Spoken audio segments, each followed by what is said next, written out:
Alors, tout d'abord, je tiens à excuser, à vous demander d'excuser la personne qui devait parler ici. Au début, on avait pensé à M. Carpentier, Valérie. On avait, comment dire, imaginé, pour parler de l'homme bionique, en quelque sorte, un tout petit peu. Et l'idée avait été que ce soit Bernard, c'est Bernard, je crois, qui devait théoriquement, et qui est un philosophe, nous parler de justement l'homme bionique, puisque ça a été une partie de ses travaux, sur la manière dont nous sommes faits de prothèses et jusqu'où on les protège, jusqu'où en fait la personne reste un peu elle-même, ce qui ne veut pas dire pour autant qu'on n'a pas intérêt à avoir des prothèses quand on est malade, on est bien d'accord, prothèse de hanche, prothèse, ne serait-ce que karmat, n'est-ce pas, parce que c'est un honneur. Mais la question se posait comme cela. Et ce collègue que j'aime beaucoup s'est présenté au poste de professeur. Et il a obtenu son poste de professeur.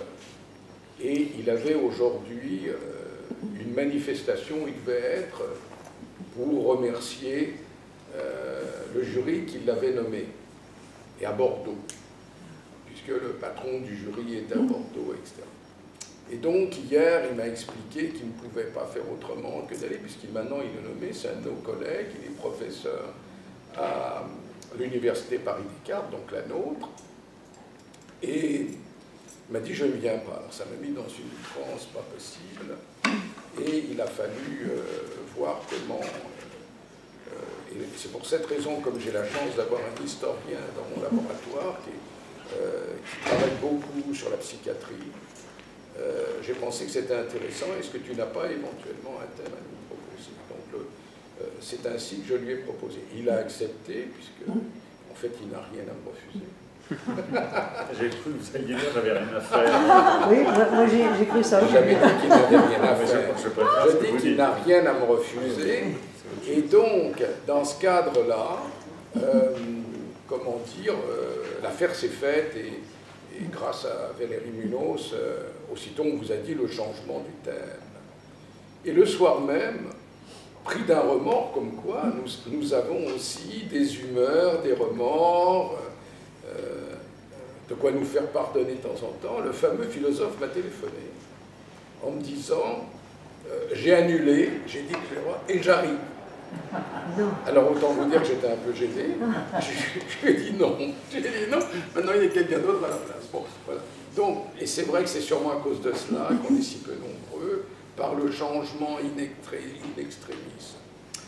Mais il n'empêche qu'on va donner maintenant la parole, si je veux bien, à notre ami, pour qu'il nous parle justement de quelque chose qui est très important, c'est la manière dont la parole circule dans l'institution en général, qui implique à la fois autant les patients que les soignants. Et ça, c'est quelque chose qui m'est apparu tout à fait important à voir. Donc je vous propose pendant un petit quart d'heure le voir nous présenter un peu, je dirais, son approche, si vous voulez bien, et ensuite nous en discuterons. Et auparavant, vous demandez d'excuser notre directrice, puisque celle-ci se trouve actuellement aux États-Unis en train de faire un voyage d'études pour améliorer certainement des choses de notre hôpital, et en ce sens-là, elle est tout à fait excusée. Et Madame Escalon, qui est son adjointe, est venue tout à l'heure pour nous demander de travailler, bien travailler, même sans elle, puisqu'elle est convoquée à l'administration centrale avec le directeur général. Donc vous êtes au courant de tout. Nous sommes en petit comité, comme on dit, mais ce n'est pas pour autant que le sujet n'est pas intéressant et qu'on ne va pas, si vous voulez bien, passer un bon moment ensemble. On est d'accord? Génial. Dès lors que j'ai les autorités spirituelles de mon côté là, qui disent oui, je me sens déjà beaucoup plus conforté.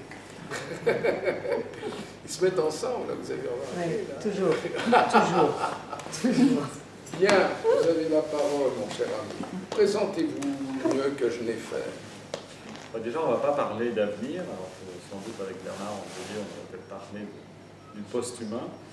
Donc moi, je ne vais pas vous parler de préhistoire, rassurez-vous, mais je vais effectivement partir un peu du passé, d'un passé relativement récent. D'abord parce que ma formation, c'est d'être historien et d'être un historien de la médecine. Et donc, j'aime bien prendre la perspective historique, l'approche historienne, pour démarrer un sujet. De temps en temps, ça permet un certain pas de côté qui peut être utile. Alors, sur la question de la prise de parole, il y a plusieurs éléments qui sont, je dirais, un peu sous-jacents. Il y a notamment celui de l'autonomie, qui est, comme vous le savez, un thème extrêmement à la mode, en tout cas un thème extrêmement débattu au sein de la réflexion éthique. Mais je voudrais je voudrais que l'autonomie va être un peu implicite ou sous-jacente, mais je ne voudrais pas partir directement de la réflexion éthique et de la philosophie morale telle qu'on peut l'enseigner dans les cours que nous faisons à la faculté de médecine, mais je voudrais plutôt partir du corps social, un peu du bruit de la société, et me placer dans une époque où on ne se demandait pas comment prendre la parole en médecine, mais où il y avait une injonction qui était « prenez la parole », notamment dans les lieux où celle-ci était considérée comme interdite ou marginalisée. Et un de ces lieux, il y en avait beaucoup qui étaient identifiés dans les années 70, il y avait l'école, il y avait l'armée, mais il y avait aussi l'hôpital, la médecine de manière générale, et la psychiatrie en particulier. Donc je voudrais commencer par un moment un peu, que je prendrais comme un moment symbole, un peu représentatif, qui est un livre qui a été écrit à plusieurs mains par des médecins psychiatres italiens qui s'appelait Franco Basaglia, qui a été traduit en 1970 en France, et qui s'appelait L'institution en négation. Et en fait, c'est le sous-titre qui m'intéresse, ici, aujourd'hui, rapport sur l'activité d'un hôpital psychiatrique. Et qu'est-ce qui... ce livre avait une originalité, il a bénéficié d'une circonstance, je dirais, historique inattendue. La circonstance historique inattendue, c'est qu'il est paru entre l'année 68 et l'année 69, c'est-à-dire entre le mai 68 français et l'équivalent italien qui s'est déroulé en 69, et donc il est devenu une sorte de livre de la prise de parole, je dirais, générale, qui s'est manifestée alors, puisqu'il s'est vendu à plus de 500 000 exemplaires, ce qui est évidemment tout à fait exceptionnel pour un livre écrit par un psychiatre qui à l'époque n'était absolument pas connu. Alors qu'est-ce qu'il y avait dans ce livre qui peut retenir notre attention? C'est que il y avait des médecins, bon, ça c'est assez classique, il y avait des infirmiers et des infirmières qui racontaient leur expérience professionnelle, qui racontaient leur rapport aux malades, et puis leur rapport aussi avec leur hiérarchie, donc leur chef de service ou leur chef de cours, qui étaient des médecins. Donc ça c'est le premier élément qui peut paraître aujourd'hui assez banal, mais qui à l'époque était extrêmement nouveau, enfin, en tout cas presque insolite. Et puis l'autre caractéristique du livre, c'est qu'il y avait des patients à qui on avait donné la parole, et qui donc, certains chapitres sont écrits par eux, et ils racontent les activités qu'ils font au sein de l'hôpital, en sachant que cet hôpital connaissait depuis un certain nombre d'années des transformations, c'est-à-dire des activités, ce que l'on appelait à l'époque les clubs thérapeutiques, c'est-à-dire des activités qui étaient proposées aux patients, qu'ils prenaient en main en fonction de leurs capacités, de leurs envies, tout cela dans l'idée de ne pas faire de l'hôpital psychiatrique un lieu finalement d'inactivité ou de strict enfermement, mais d'en faire un lieu aussi qui puisse autant que possible ressembler à la vie sociale qui prévaut à l'extérieur, et de créer des interactions entre les individus, partant du principe que l'isolement ne peut que favoriser ou accentuer l'état de perturbation qui a légitimé, disons, l'internement. Et donc, à travers ce livre, je l'ai dit, donc il est devenu un peu fétiche, mais je crois qu'il a posé un certain nombre d'éléments avec lesquels nous débattons, me semble-t-il, toujours aujourd'hui. Quand je dis nous débattons, ça ne veut pas dire qu'il n'y a eu aucun progrès, c'est absolument pas ce que je pense, mais tout simplement c'est des questions qui sont à la fois, qui peuvent avoir des réponses, je dirais, très concrètes, très immédiates, mais qui sont aussi des interrogations sur du long terme, parce qu'elles posent des questions liées à l'existence des individus, au rapport entre les individus, notamment en termes d'interaction, en termes de hiérarchie, et aussi en termes de reconnaissance, hein, qui sont des éléments qui sont très importants aujourd'hui dans la réflexion éthique. Donc ça, c'était un livre qui attirait l'attention sur ce qui ne se faisait pas ou ce qui était considéré comme impossible en psychiatrie, c'est-à-dire poser la question de la parole et de la reconnaissance du patient, pas uniquement comme un malade, un peu déficitaire, un peu compliqué, un peu dangereux, mais aussi comme un individu. On dirait peut-être ici en France un citoyen, mais un individu qui a des droits, qui a sans doute aussi des devoirs, mais qui a peut-être aussi besoin d'une reconnaissance, et pas uniquement besoin d'être ramené toujours, je dirais, à son état de malade. Et alors, bien évidemment, dans ces années 70, il y a eu je dirais, cette demande de prise de parole, elle n'a pas touché que la psychiatrie. On pourrait mettre en parallèle le slogan de ces années-là aussi, qui était mon corps m'appartient, c'est-à-dire la tentative, en tout cas, de poser la question d'une appropriation des individus, d'une demande d'appropriation de leur santé, et d'une certaine manière du regard que la médecine, ou le pouvoir médical, entre guillemets, pouvait porter, parfois un peu malgré les individus, que donc ce pouvoir pouvait porter sur les individus, à travers quelque chose qui n'est pas illégitime en soi, loin de là, qui est l'expertise, le diagnostic et l'expertise. Mais l'expertise, vous comprendrez bien sûr que l'expertise des comportements est toujours plus compliquée et engage des responsabilités, à la fois morales et politiques parfois, qui sont évidemment plus source en tout cas de discussion.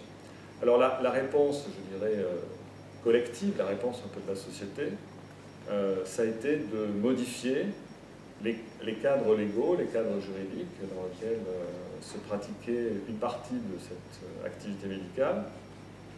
Et je renvoie ici à toutes les modifications juridiques, les modifications des lois.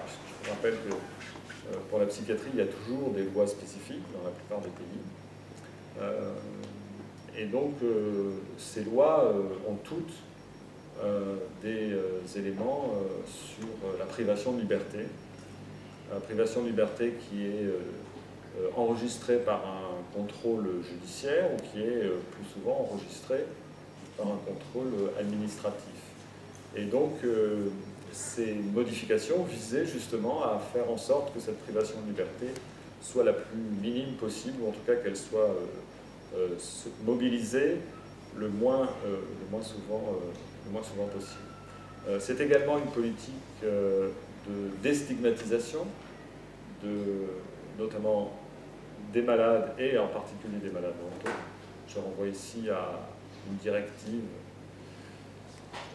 du Conseil de l'Europe, ça ne s'appelle pas tout à fait une directive, c'est une recommandation du Conseil de l'Europe de 1977, qui porte spécifiquement sur la stigmatisation à l'égard des personnes atteintes de troubles mentaux et qui sont en situation de handicap sévère. Alors pourquoi ces éléments sont, me semble-t-il, en lien avec la prise de parole? C'est parce que il est évident qu'on ne donne pas facilement la prise de parole à des gens que l'on considère comme inaptes. Que l'inaptitude soit, je dirais, biologique ou perçue comme telle, ou qu'elle soit intellectuelle ou qu'elle soit même culturelle. Donc il y avait un travail, je dirais, alors évidemment un travail sur un niveau un peu macro, de déstigmatisation à faire avant de pouvoir, de manière globale, avant de pouvoir, me semble-t-il, prendre en compte, ou en tout cas poser de manière sérieuse la question de la parole. Donc ça, c'était le cadre, je dirais, légal, le cadre social, hein, avec comme objectif de donner plus de liberté aux individus, en tout cas pour ceux qui en avaient, pour lesquels cette liberté était rognée à cause de leur maladie. Et puis, on a donné un cadre, je dirais, plus moral, peut-être, en tout cas de référence, à la médecine, pour corriger un certain nombre de comportements qui pouvaient prévaloir dans les années précédentes, pour corriger des pratiques d'une intégrité, je dirais, médicale ou scientifique un peu problématique, à travers, en tout cas, la réaffirmation de termes qui sont des termes anciens, mais qui font sens en médecine depuis longtemps. À la fois celui de bienfaisance, c'est-à-dire qui renvoie à la médecine comme une protection, comme une prise en charge, et puis également au terme d'autonomie. Je renvoie ici à un livre qui est aujourd'hui très souvent cité, mais qui n'a été traduit que 20 ans après sa publication aux États-Unis, qui est le livre des philosophes d'inspiration chrétienne, catholique, Childress et Beauchamp sur les principes de l'éthique médicale. Il place à la fois la bienfaisance et l'autonomie parmi deux principes absolument fondamentaux vers lesquels doivent tendre l'ensemble des actes médicaux. Donc on a, pourquoi ce cadre, disons, je dis moral, parce que ce sont des références, pourquoi il est important? Parce que, eh bien, pour placer les individus dans une certaine égalité, ou en tout cas dans une certaine réciprocité, hein, reconnaissance. Donc il faut donner des bases, peut-être légales, mais on sait qu'elles ne suffisent pas. Donc ici on a des cadres, des bases morales qui permettent, me semble-t-il, en tout cas qui rendent possible cet échange. Mais cela, c'est le niveau macro, je l'ai dit, et donc la mise en pratique, hein, l'utilisation ou l'usage de ces références et de ces objectifs est évidemment plus compliqué, ou en tout cas est plus lente à mettre en place. Parce qu'une fois que ces revendications elles ont été, je dirais, entendues, vous savez que le terme d'autonomie est aujourd'hui dans le code de déontologie, il faut effectivement savoir et réfléchir à la pratique, à la mise en pratique de ces références, de ces concepts sur lesquels on s'est entendu, mais qui peuvent effectivement être déclinés de multiples manières. Donc comment organiser la parole dans un lieu comme un hôpital où il se passe, vous savez mieux que moi, énormément de choses, où il y a des actes qui sont très rapides, il y a des actes humains, il y a des actes techniques, et donc évidemment on ne peut pas utiliser un seul critère pour, je dirais, organiser la pratique sociale liée au champ hospitalier. Donc comment organiser la parole? Eh bien, là aussi, il y a un certain nombre d'éléments qui ont été mis en place, ou en tout cas qui sont tentés. Une fois que l'on a pris en compte, ou que l'on a posé comme, je dirais, base de départ, à la fois je dirais, comme hypothèse que finalement toute personne est apte, ou en tout cas doit pouvoir être entendue dans ses objectifs.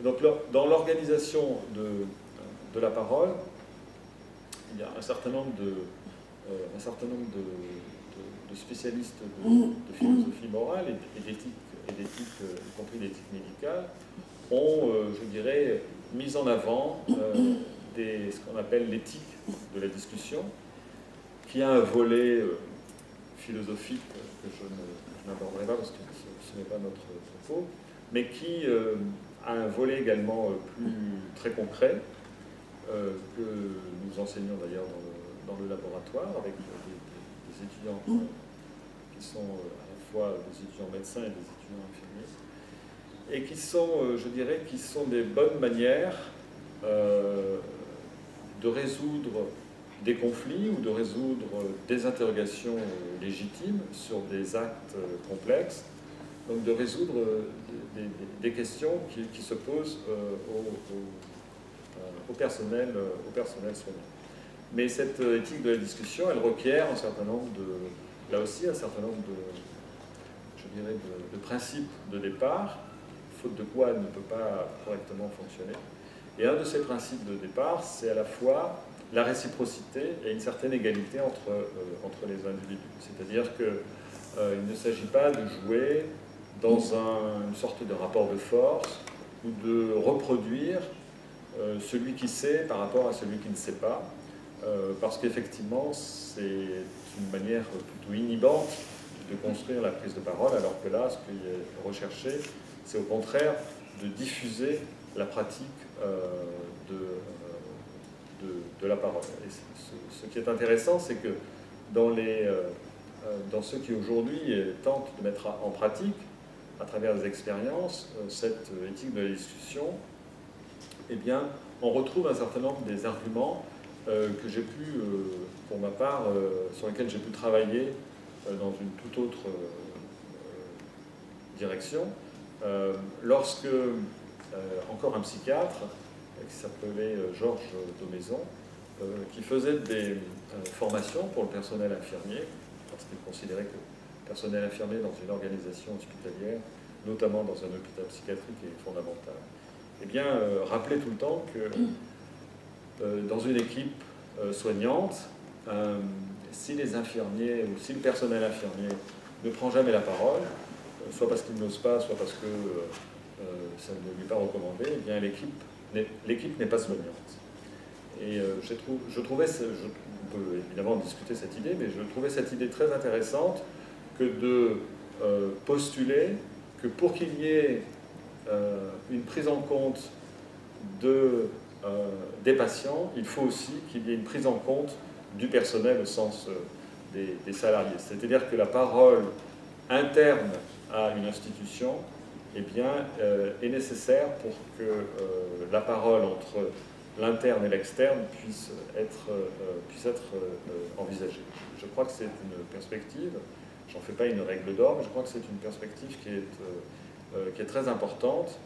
Et on le voit, me semble-t-il, dans un certain nombre de comités éthiques hospitaliers où cette culture de la parole n'est pas encore suffisamment entrée dans les mœurs, et donc ils sont finalement des comités où on est assez loin de l'éthique de la discussion, c'est-à-dire que ceux dont on attend la prise de parole eh bien, sont ceux qui parlent, et puis il y a ceux qui, d'une certaine manière, écoutent, voire éventuellement interviennent en chuchotant, mais ne vont pas beaucoup plus loin. C'est éventuellement un commencement, mais ça montre que l'on ne peut pas passer comme ça de manière trop rapide d'une culture, je dirais, d'un certain silence à une culture de la parole qui serait quelque chose de spontané. C'est quelque chose qui s'organise, me semble-t-il, dès lors que l'on considère qu'elle peut avoir une vertu, ou en tout cas elle peut être une sorte d'agent facilitateur dans la prise de décision et donc dans une capacité à contribuer à résoudre un certain nombre de problèmes qui se posent dans des décisions médicales complexes ou qui se posent pour, je dirais, prendre en compte le patient, en sachant, pour revenir au contexte social et politique, en sachant que, bien évidemment, le patient de 1970, il n'est plus n'existe plus, plutôt celui d'aujourd'hui n'est plus tout à fait celui de 1970, parce que il y a un certain nombre de lois, je l'ai dit, qui sont passées par là.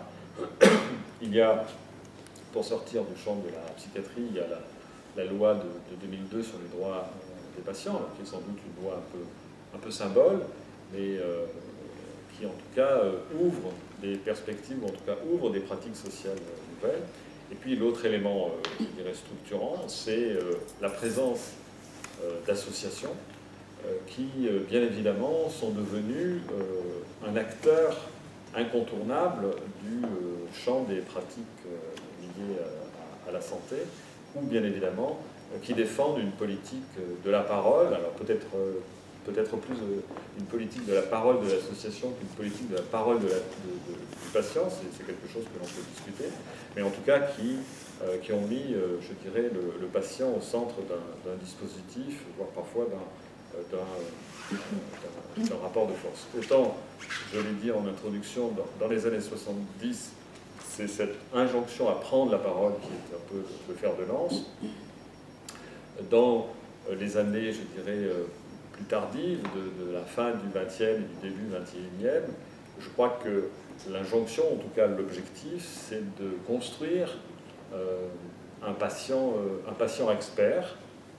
Bien évidemment, un patient expert, c'est un patient qui doit savoir prendre, la parole. Et je dirais que la construction de ce patient expert, elle me semble venir, je ne suis pas le premier à le dire, là, elle me semble venir de l'épisode du sida, qui est un des moments, je dirais, au cours duquel qui a, d'une certaine manière, accéléré la constitution, en tout cas, qui a été perçue comme... qui a accéléré la nécessité de concevoir des structures associatives pour défendre les individus malades et pour défendre et pour participer à une politique de la reconnaissance de ces individus, avec toujours une certaine ambivalence, c'est-à-dire de faire en sorte que les individus ne soient que renvoyés à leur statut de malade et pas à un statut, je dirais, plus général de citoyen. En tout cas, il est intéressant de voir que au cours du développement de la maladie est apparu ce qu'on a appelé des journaux de suivi, qui étaient des journaux dans lesquels des patients racontaient ce qu'ils vivaient, racontaient leur maladie, racontaient comment ils réagissaient. Et il est intéressant de voir aujourd'hui que ces journaux constituent des archives, puisqu'elles ont été conservées au centre, à l'Institut de la mémoire contemporaine, à Caen, et que ce sont des archives, je dirais, qui ne sont pas médicales au sens où elles ne sont pas remplies et écrites par du personnel soignant, mais ce sont des archives sur l'expérience du malade, ou en tout cas l'expérience de malade, et qu'elles permettent, je dirais, aujourd'hui, d'avoir conservé une parole qui s'est exprimée il y a une vingtaine d'années et qui permet d'ailleurs à des historiens de travailler sur ce thème de la parole en médecine, et à la fois de la parole du malade dans le champ de nos pratiques sociales et de l'activité politique, voire même intellectuelle de notre société. Merci Jean-Christophe, parce que avec le brio que nous connaissons, tu nous permets là, dans ce quart d'heure, 20 minutes en quelque sorte de discussion, à montrer comment le paternalisme, qui se trouvait être une habitude en définitive dans les hôpitaux de médecine, et d'autant plus en psychiatrie, comment ce paternalisme, en quelque sorte, est un mouvement global qui en fait d'ouverture, en définitive, sur la reconnaissance de l'autre dans une société, dans l'émergence par rapport à un savoir qui a été constitué comme étant le nec plus ultra, dans une vision progressiste et qui n'est pas loin de ce que l'on voulait traiter, l'homme bionique, etc., qu'il y ait une reconnaissance de chacun dans son être, et en particulier dans des milieux particuliers qui sont ceux professionnels, où chacun pouvait aider les autres, y compris les malades, dans des prises de décision ou dans une conscience collective de ce qu'il fallait faire. C'est comme ça que moi je le sens, et je trouve que c'est un discours d'une extraordinaire actualité. Pourquoi? Nous avons dans ce café éthique fait venir Jean Leonetti. Jean Leonetti, que nous a-t-il dit? Il nous a dit que sa loi de 2005, il y a 10 ans, n'était pas appliquée. Pourquoi n'est-elle pas appliquée? Parce que justement, il y a une éthique de la discussion à avoir dans les services, au lit des patients, entre les soignants, entre les médecins, et que malgré d'énormes progrès qui ont été faits, c'est évident que la parole, quelquefois, circule difficilement, ou, sous prétexte qu'on n'a pas le temps, cette éthique, ces moments de discussion n'ont pas été développés. Je vais prendre un deuxième exemple. En dehors des soins palliatifs, c'est ce qu'a fait quelqu'un qui a beaucoup apporté, même pour l'hôpital Georges Pompidou, c'est Robert Zitoun. Robert Zitoun créait des groupes de parole dans le cadre du cancer qui permettaient justement l'expression des soignants et qui étaient tout à fait, en définitive, utiles. Et c'est vrai que pour des raisons quelquefois de management, de telles considérations ne sont pas prises, ou alors sont considérées à un moment où la personne se trouve en burn-out syndrome, c'est-à-dire au moment où il se trouve justement totalement épuisée professionnellement, et donc à un moment où elle peut être catégorisée presque comme malade, ou sur le point de devenir malade, et non pas dans la réalité de tous les jours que de telles choses pourraient se faire là. Je vais prendre un troisième exemple, puisque l'éthique de la discussion, comment l'émergence de la parole est difficile. J'ai, pendant 30 ans, dirigé un comité d'éthique de la recherche, ce qu'on appelle un comité de protection des personnes à la recherche biomédicale, etc., etc. Et j'ai vu comment la difficulté, par les représentants, parce que vous savez que la moitié des membres de tel comité sont là justement pour prendre la parole, et ils n'ont théoriquement rien à faire avec le progrès, la médecine, etc. Ce sont des représentants de la société civile. Et j'ai vu comment il était extraordinairement difficile de les faire intervenir, et même qu'il a fallu les éduquer à prendre la parole, en leur donnant la parole de manière systématique. Je parle des représentants de patients, je parle des assistantes sociales, je parle toutes ces personnes qui, par rapport à ce qui est au niveau de la recherche, presque comme le nec plus ultra, là encore, d'être capable de donner un mot, et même au-delà d'un mot, de se mettre quelquefois en opposition avec un chercheur quelquefois brillant. Et d'ailleurs, puisque nous faisons des comités d'éthique ici, aussi à l'hôpital Georges Pompidou, je me rappelle le jour où nous avions fait venir justement M. Carpentier, dont on parlait tout à l'heure. C'était du temps de la première expérimentation du modèle Karmat, et nous l'avions fait venir 6 mois ou 8 mois plus tard, pour que justement il nous en parle, de manière à ce qu'il y ait une véritable réflexion ensemble. Et c'est vrai que s'est produit à ce moment-là une chef de clinique ou une interne qui a pris la parole un moment et qui s'est permis devant M. Carpentier, non seulement le grand chercheur, adulé bien entendu, y compris par les médias, mais au-delà de cela, président de l'Académie des sciences. Eh bien, on a vu ce qui ne se serait jamais passé il y a 30 ans auparavant, un chef de clinique ou une interne lui dire « Monsieur, je ne suis pas du tout d'accord avec vous et votre conception, permettez-moi d'en discuter ». Et ce qui est encore mieux, on a vu Monsieur Carpentier répondre dans une vision de respect mutuel,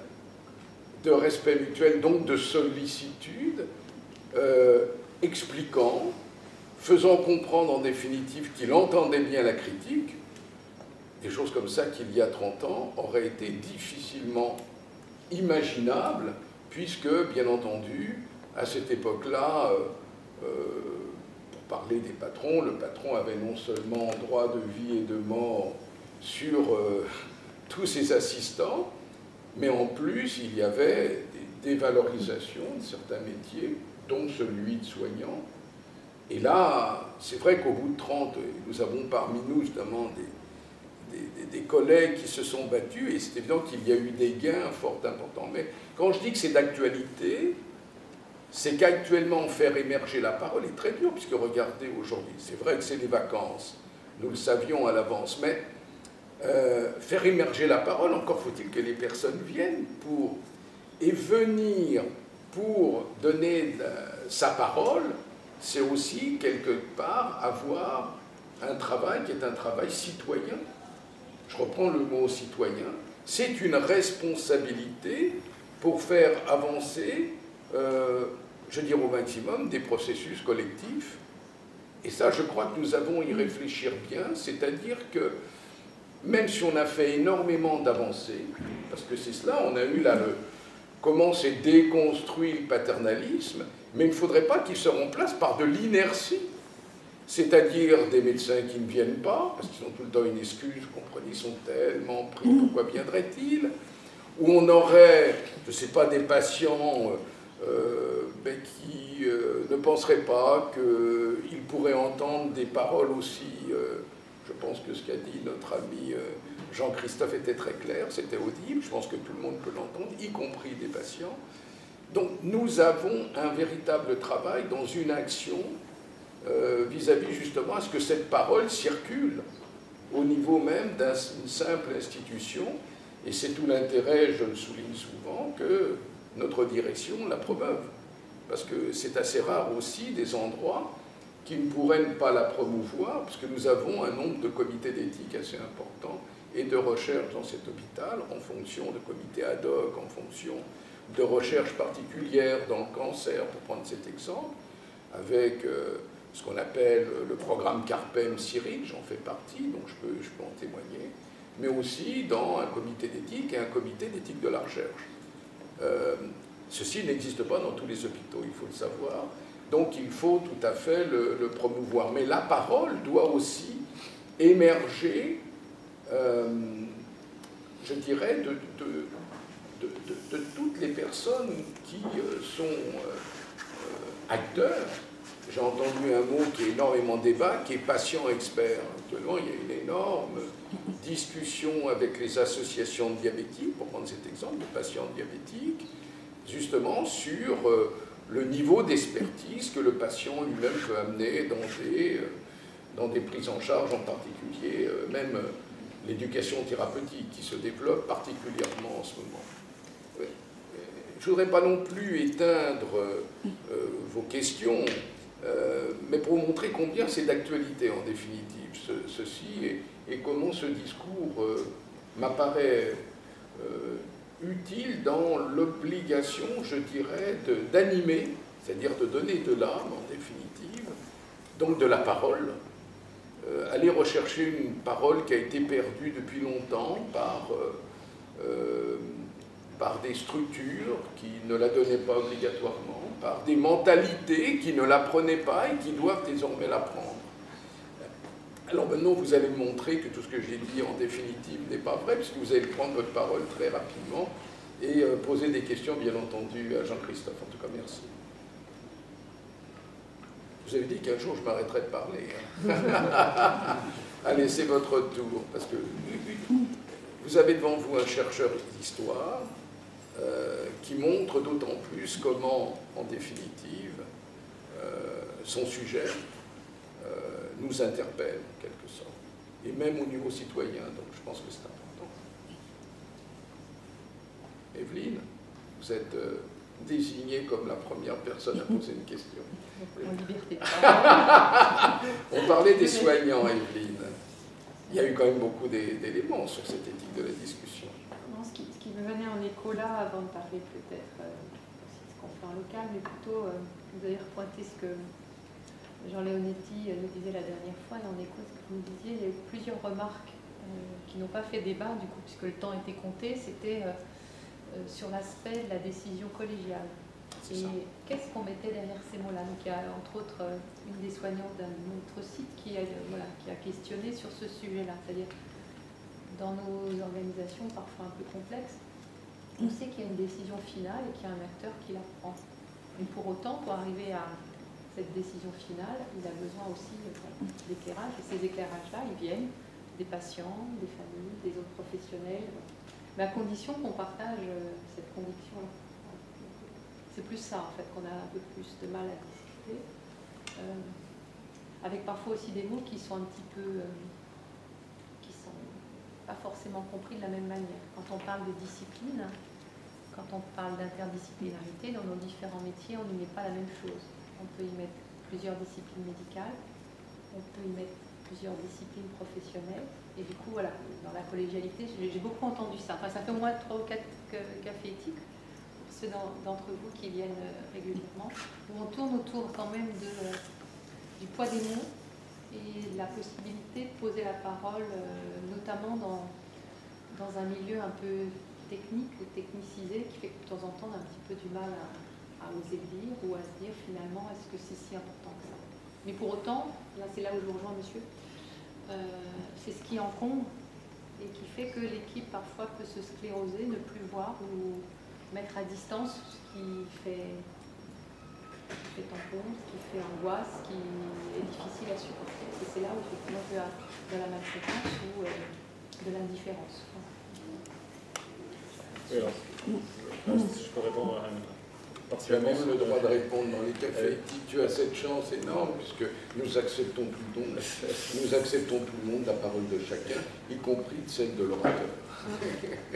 Je crois d'abord, je crois que là, il faut pas voir, je dirais, la parole et la circulation de la parole, y compris quand elle est bien organisée, comme une sorte de vertu qui va pouvoir être dispensée en toutes circonstances et il n'y a rien d'autre.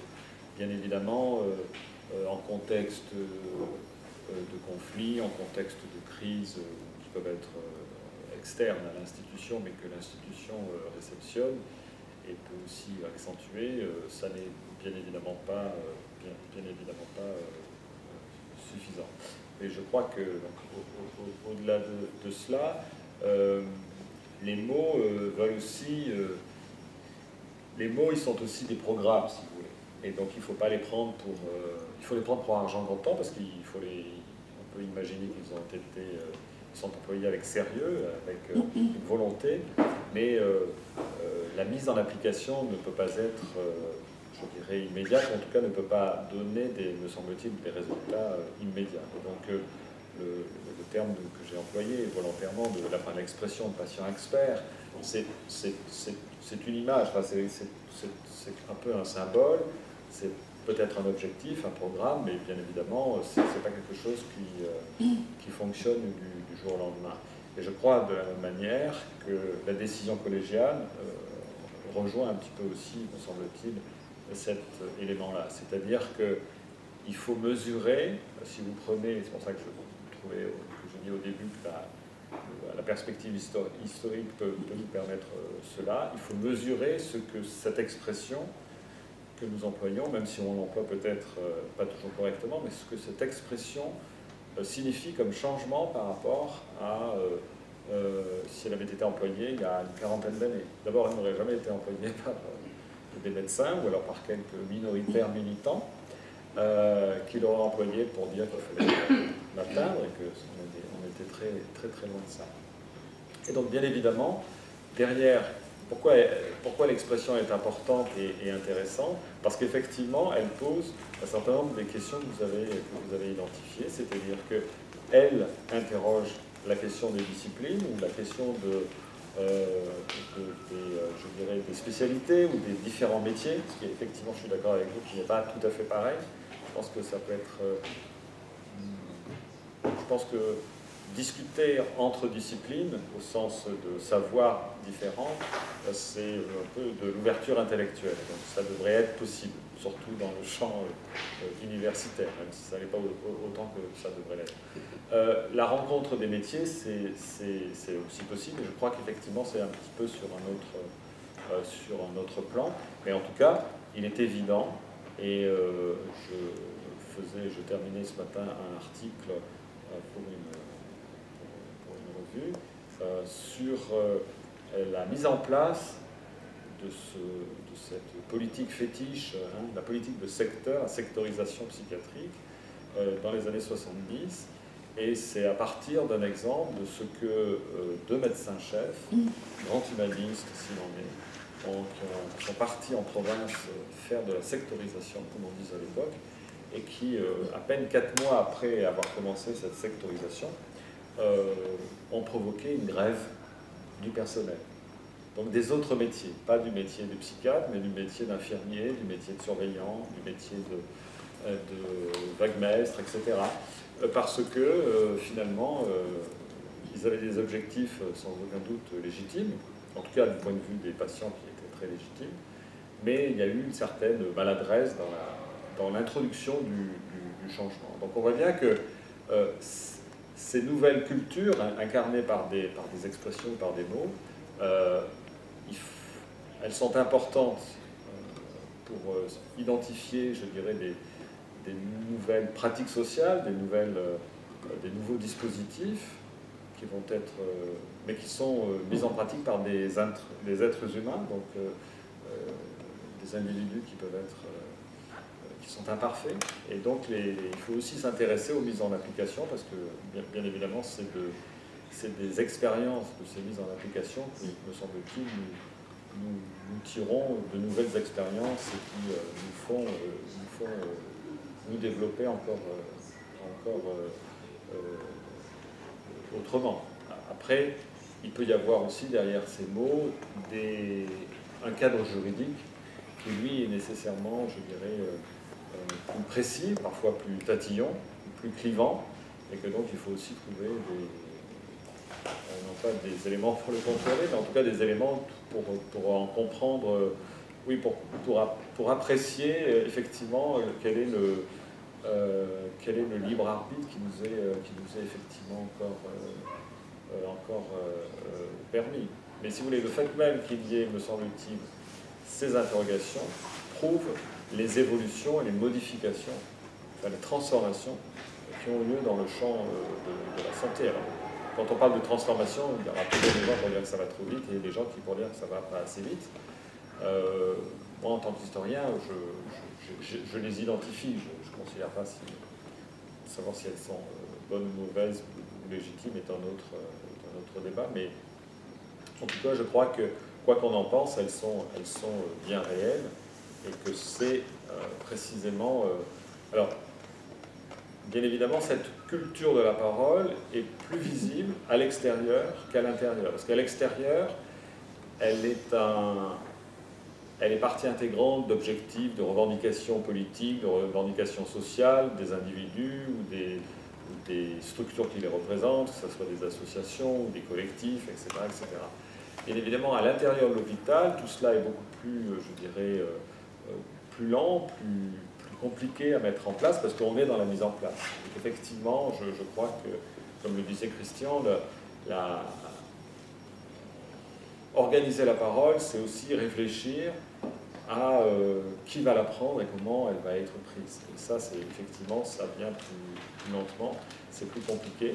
Et puis, il est vrai aussi que c'est une prise de parole à l'intérieur de l'hôpital qui est une prise de parole étonnamment responsable. On n'est plus dans la protestation, on n'est pas exclusivement dans la protestation comme on peut l'être à l'extérieur au niveau de la conflictualité sociale. On est là dans souvent des objectifs très concrets qui sont de l'aide à la décision sur des sujets, vous le savez mieux que moi, qui sont complexes et où effectivement, je dirais, les mouvements de menton ne fonctionnent pas parce que d'une certaine manière, il faut... Et donc, ça en appelle à la responsabilité de chacun, à une certaine expertise que chacun peut construire à travers sa vie et ses expériences et son métier, mais qui sont effectivement plus, me semble-t-il, plus délicates. Et puis aussi, je crois que maintenant qu'on met en avant depuis une vingtaine d'années la valeur de l'autonomie, on peut se permettre d'avoir aussi un mouvement, je dirais, d'interrogation de cette notion. Et on voit bien aussi que si dans ces années 70, 80, il y avait des revendications de liberté et d'appropriation de soi, parce qu'elles étaient insuffisantes, aujourd'hui, il y a des revendications de protection de la part de la population, parce qu'elle se sent, pour différentes raisons, souvent menacée, ou parce qu'elle perçoit que l'accès aux soins, l'accès à l'institution hospitalière, eh n'est pas gagné, en tout cas n'est pas si évidente que cela. Et donc c'est intéressant de voir que ce mouvement un peu de renversement qu'il y a vis-à-vis de personnes qui étaient plutôt dans une volonté de se prendre distance de l'institution, qui était nécessairement un peu saturante, oppressante, et aujourd'hui où il y a aussi une revendication de pouvoir entrer dans l'institution, avec notamment l'institution hospitalière, parce qu'il y a un problème d'accès aux soins qui redevient une thématique majeure. Alors, je ne dis pas ça pour dire que, parce qu'il y a cette revendication de protection, un paternalisme ou une conception un peu autoritaire des soins serait légitime.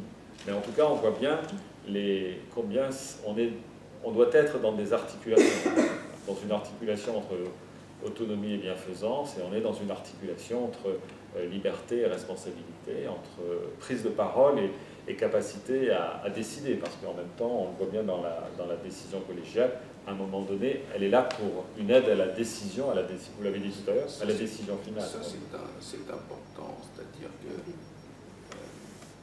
il ne suffit pas simplement d'organiser la parole, telle que nous sommes tous d'accord pour l'organiser, justement. Mais l'organiser pourquoi? J'irai encore plus loin. Au nom de quoi prend-on la parole? Et pour dire quoi?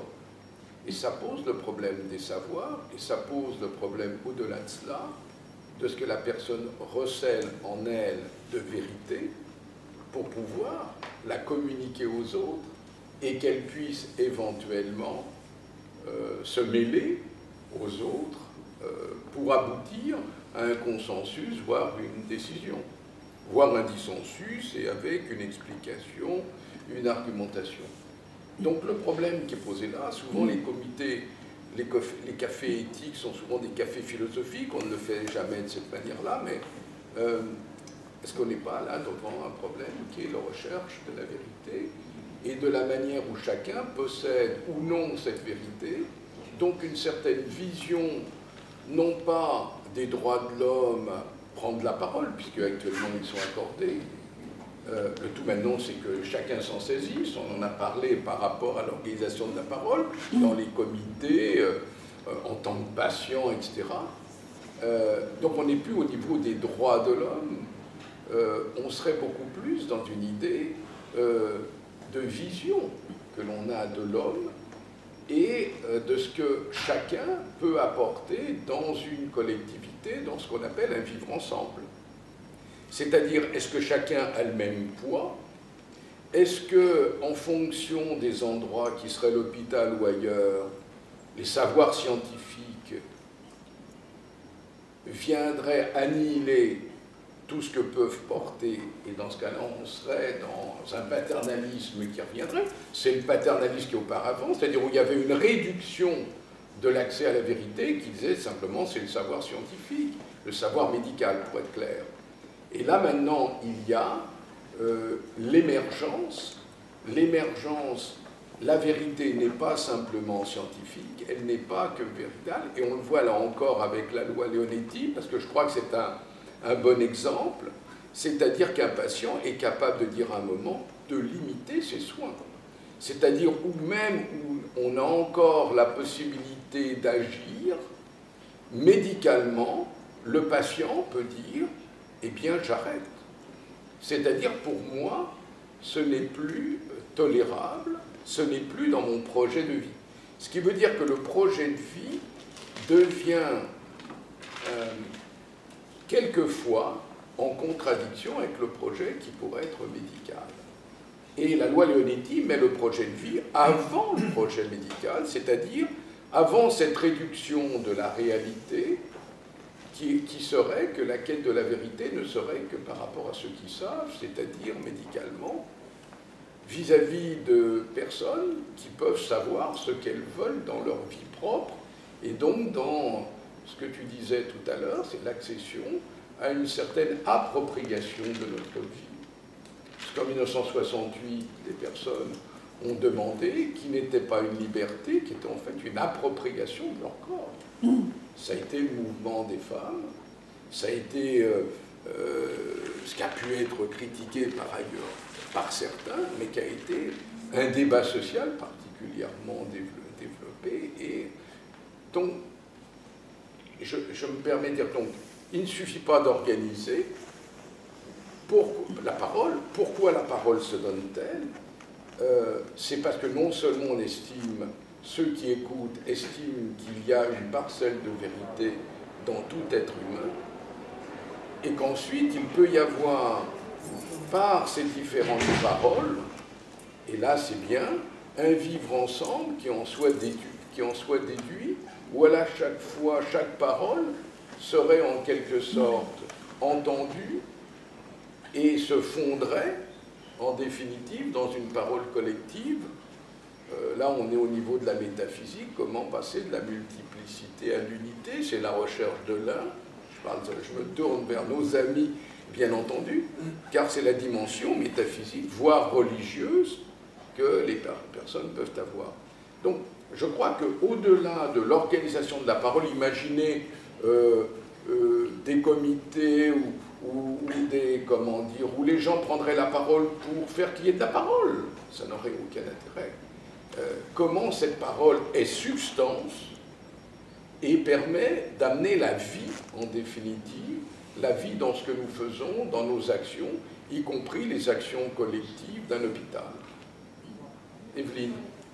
En dernier écho, vous nous avez parlé de bienfaisance et d'autonomie, et là, dans tout ce qu'on se dit, moi j'entends aussi ce qu'on est un peu habitué à conjuguer autour de la proportionnalité, qui est aussi un principe éthique avec lequel on conjugue beaucoup au quotidien, et puis celui de futilité, c'est-à-dire on sait faire, mais est-ce qu'il faut faire, et je trouvais que ce qu'on dit là a beaucoup d'écho avec le café éthique, où les représentants des différents cultes sont venus nous parler de leur point de vue, et on se disait finalement à l'hôpital c'est assez incroyable de se dire qu'on est dans un lieu où ces différences-là elles peuvent se dire, parce que vous avez dit l'extérieur on est plutôt chaotique, et pour autant à l'hôpital, malgré tout ce qu'on dit là, c'est comme si c'était un lieu un peu à part, où on peut quand même, malgré nos différences, trouver une sorte de communauté, alors d'intérêt ou d'autre chose, mais je trouvais que c'était assez fort avec ça. Cette notion de proportionnalité, voilà, elle n'est pas simple à conjuguer toujours, mais pour autant, c'est peut-être ce qui nous aide à la fois organiser, mais aussi à ne pas s'enfermer dans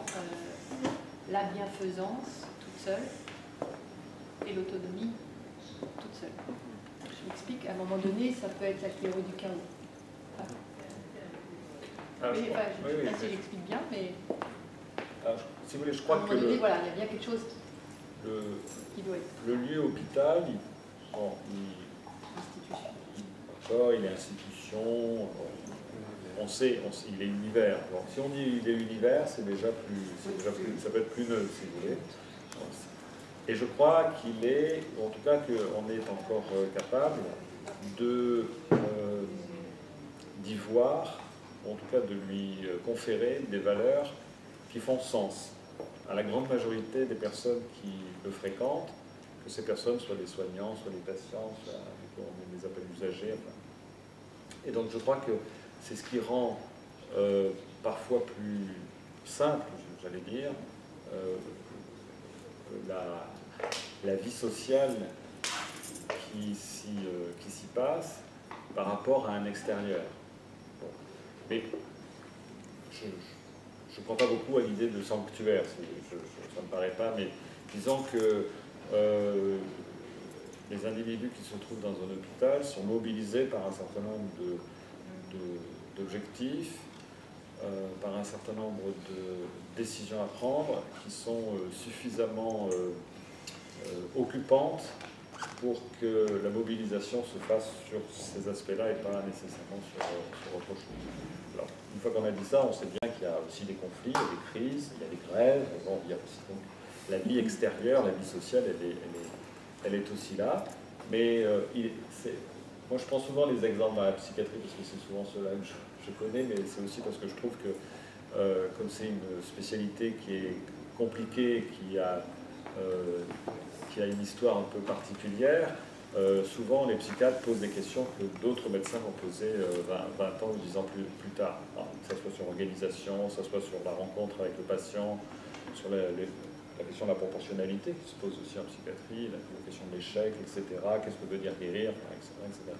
Et donc, je trouve intéressant de voir que précisément, qu'est-ce qui a été fait dans les années, à partir des années 60, dans l'hôpital psychiatrique, pour qu'il ne soit pas un univers clos et cloisonné, eh bien, c'est d'injecter, enfin, parfois de façon un peu artificielle, mais une vie sociale, c'est-à-dire ce qui se passait à l'extérieur, en intégrant aussi la possibilité du conflit.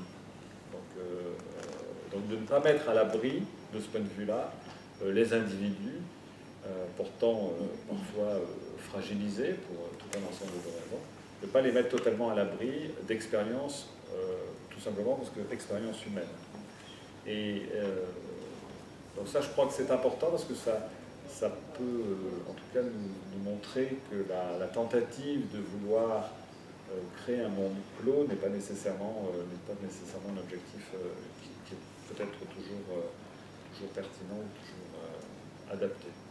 Mais si vous voulez, si on organise la parole, ou si on envisage de le faire, c'est aussi parce que à l'extérieur, on est dans des schémas ou dans des univers mentaux qui l'ont rendu possible, en tout cas qui l'ont facilité par rapport à il y a 40 ans.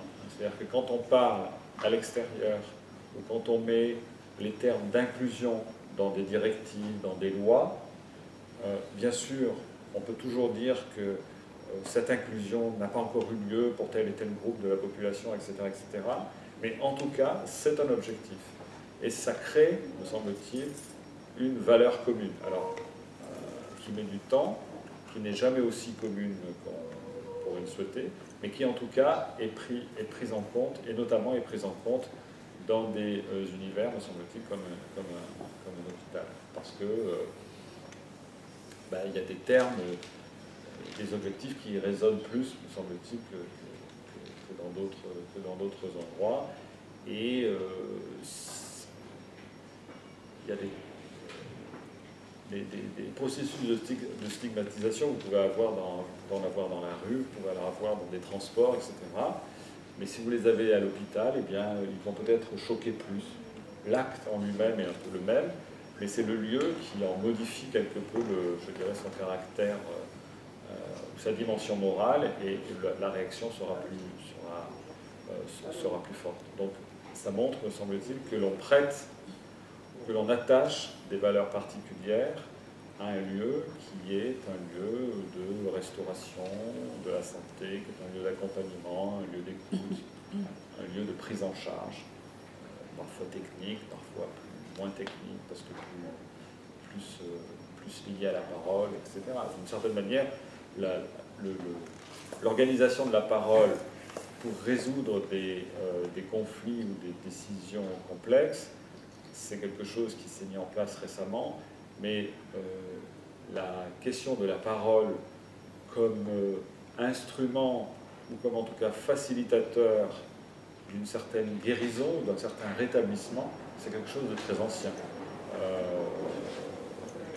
D'une certaine manière, quand on voit l'importance que lui attachait un psychiatre du XIXe siècle comme Philippe Pinel, qui en faisait, je dirais, ce qu'il appelait le traitement moral, c'est-à-dire véritablement à la fois l'écoute et la parole aux patients, qui était vraiment considéré comme le mec plus ultra, parce qu'évidemment on était dans un monde sans médicaments.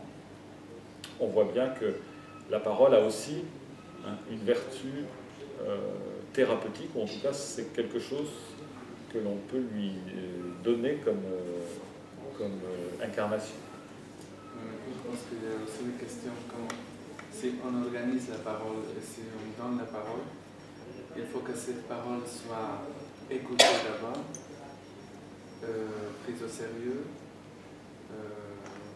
entendue, reconnue et interprétée. Et qu'est-ce qu'on fait après? Parce que si on fait juste on donne la parole, c'est pour l'artisme. On est content quand on donne la parole, la démocratie est là, tout le monde a la parole, mais qu'est-ce qu'on fait avec cette parole? Oui, tout à fait, vous avez parfaitement raison.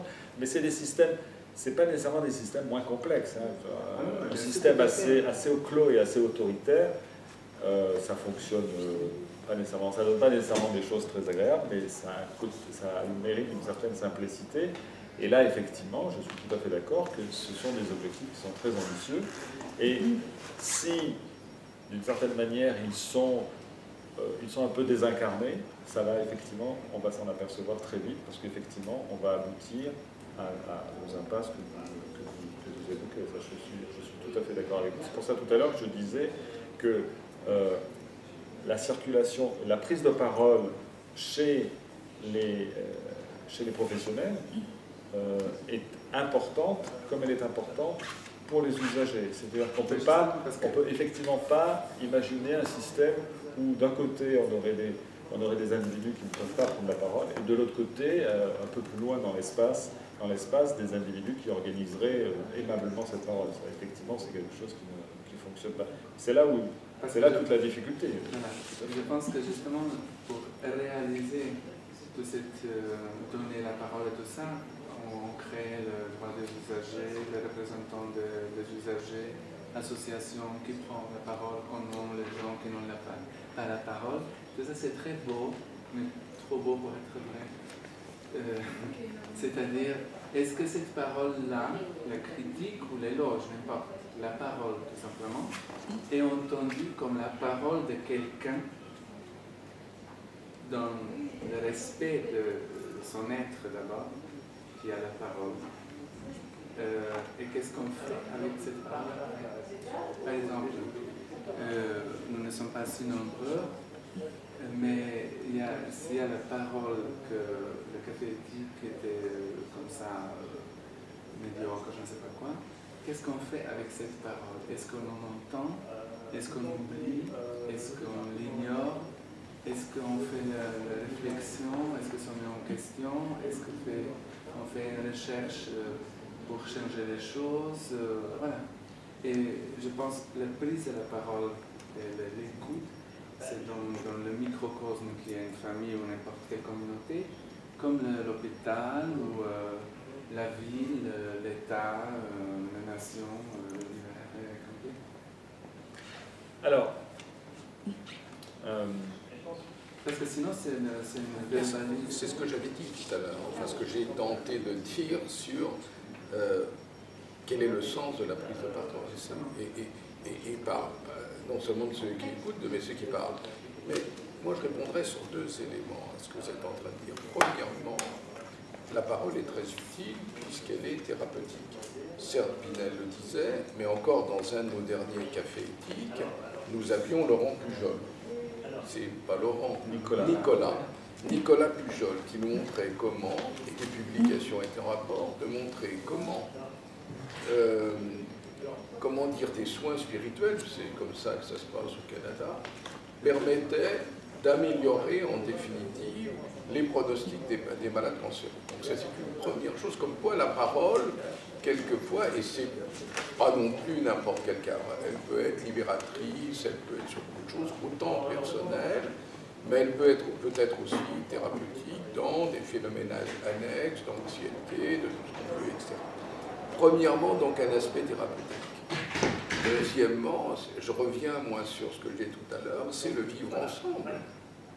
C'est-à-dire quel vivre ensemble? C'est-à-dire qu'on prendre la parole est une responsabilité, c'est pour cette raison qu'il y en a si peu qui la prennent, et c'est bien en proportionnalité par rapport à ce que je pense être capable d'apporter dans le conflit ou dans la discussion qui a lieu, est-ce que je dois prendre la parole ou pas? Ça ne veut pas dire que ceux qui ne prennent pas la parole sont bêtes, ça veut dire simplement qu'ils ont choisi un moment, et c'est leur choix de ne pas la prendre. On doit avoir autant le choix de la prendre ou de ne pas la prendre, le problème n'est pas là. Donc le problème, c'est la contribution au vivre ensemble qui est important, c'est-à-dire jusqu'où on est prêt dans la parole qui est dans le conflit obligatoirement, puisque à partir du moment où vous avez une parole qui s'institue, elle se trouve avec une autre parole qui n'est pas identique et qui va donc faire progresser éventuellement ce que les deux, voire les 10, voire les 100 peuvent avoir.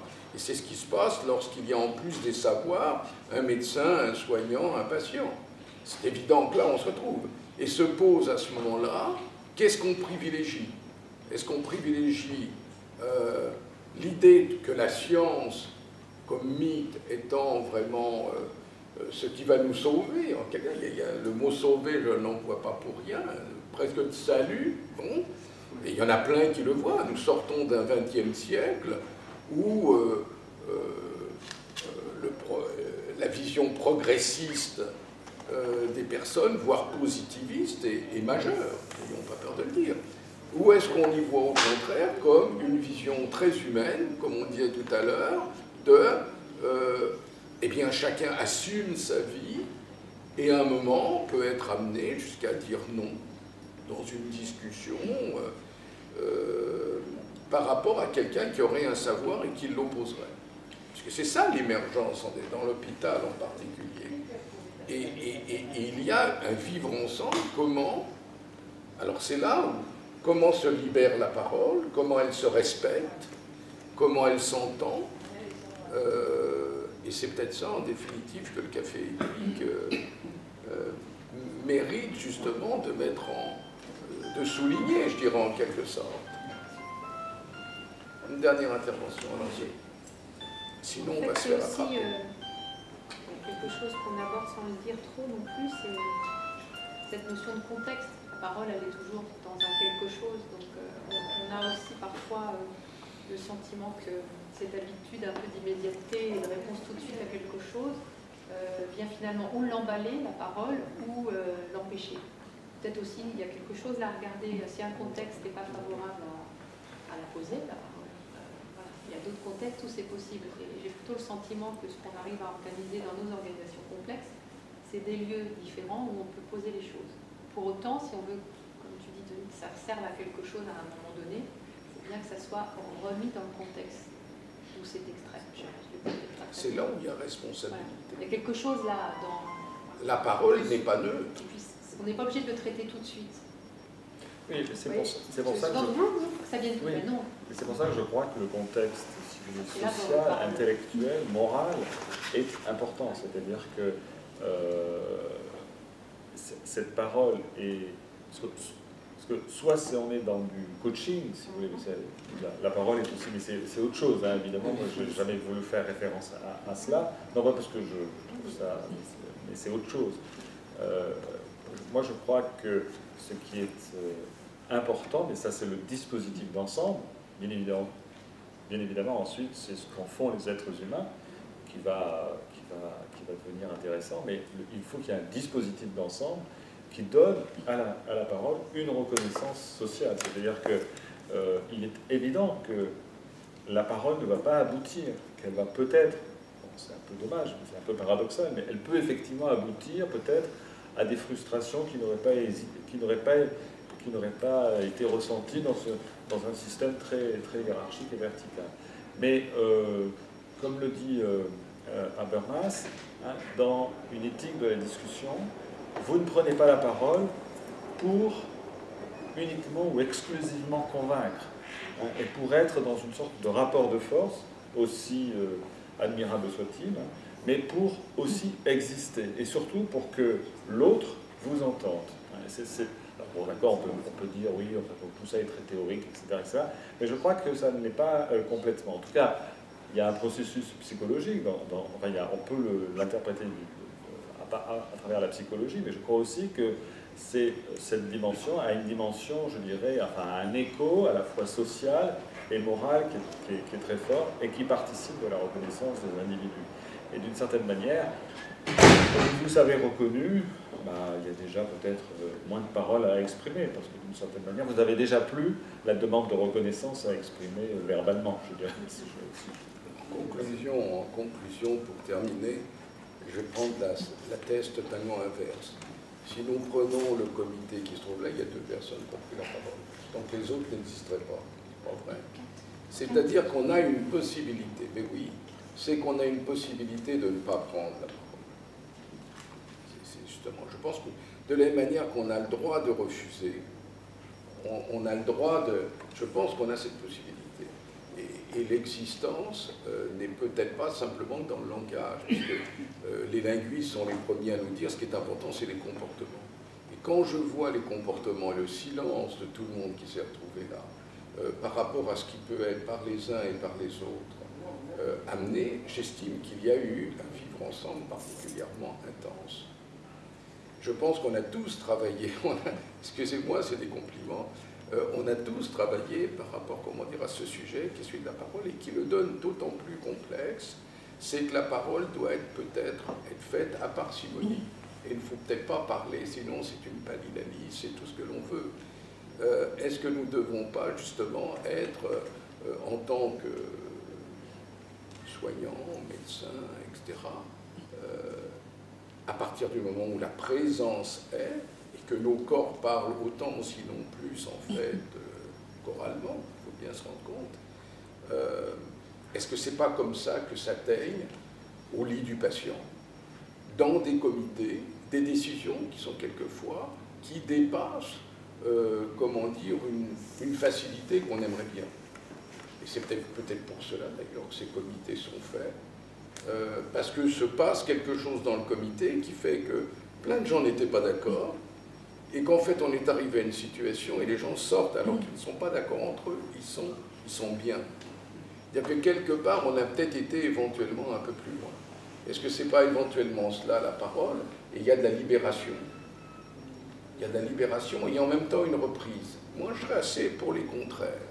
Vous voyez, un tout petit peu. Autant on formule, autant on retient. Il y a sûrement des équilibres à avoir, que ce soit au niveau individuel. Sinon, on a parlé de chaos tout à l'heure, et je pense que le café éthique ne voudrait pas aboutir à un chaos. En tout cas, je pense qu'on peut applaudir Jean-Christophe.